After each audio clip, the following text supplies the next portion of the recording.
Hello అండి, అందరికీ నమస్కారం. నేను మీ పక్కింటమ్మాయి. హైదరాబాద్ ఫేమస్ అయిన షాహీ టుక్డాని ఇంట్లో ఈజీగా ఎలా ప్రిపేర్ చేయాలో చూసేద్దామా.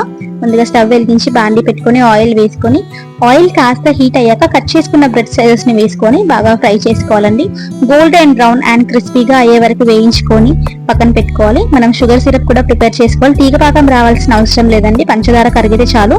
ఇప్పుడు ఫ్రై చేసుకున్న బ్రెడ్ స్లైసెస్ ని అందులో వేసుకొని ఒక 20 సెకండ్స్ పాటు బాగా ముంచి సపరేట్ గా బౌల్లోకి తీసి పెట్టుకోవాలండి. ఇప్పుడు స్టవ్ వెలిగించి బాండి పెట్టుకొని పాలు మరియు షుగర్ వేసి పాలను మరిగించుకోవాలండి.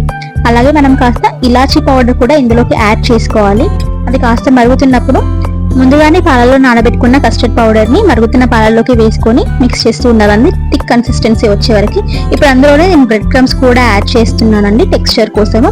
బ్రెడ్ క్రమ్స్ వేసి ఒక 5 నిమిషాల పాటు మరిగించుకున్నాక సర్వ్ చేసి పెట్టుకున్న ఆ బ్రెడ్ స్లైసెస్ పైకి కస్టర్డ్ మిక్స్చర్ ని వేసుకొని బాదంతో గార్నిష్ చేసుకుంటే మన షాహీ టుక్డా రెడీ అయిపోయినట్టే అండి. తప్పకుండా మీరు కూడా ట్రై చేసి ఎలా కుదిరిందో నా కామెంట్ లో మెన్షన్ చేయండి. అంతవరకు don't forget to like, share and subscribe.